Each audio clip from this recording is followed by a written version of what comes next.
Why did privatization create Russia's oligarchs? Imagine a country where the government owns everything from factories to oil fields. When the Soviet Union collapsed, Russia faced a huge challenge: what to do with all those state-owned businesses. The new leaders promised to make the economy more efficient by selling off these assets. But the way they did it changed everything.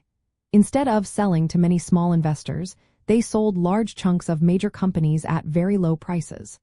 Often, these deals were not transparent and favored insiders.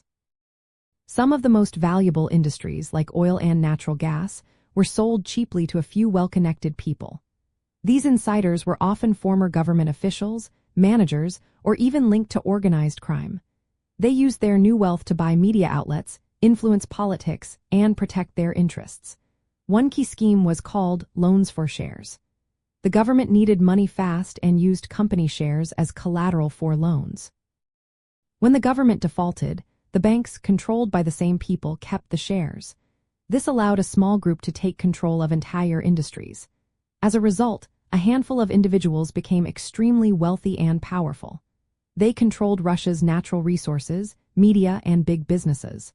This created a new class of wealthy elites, or oligarchs, who had more influence than many government officials. Ordinary Russians saw little benefit from privatization.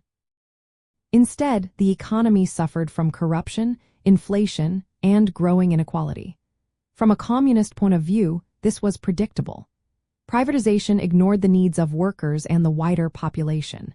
It turned public wealth into private riches for a few.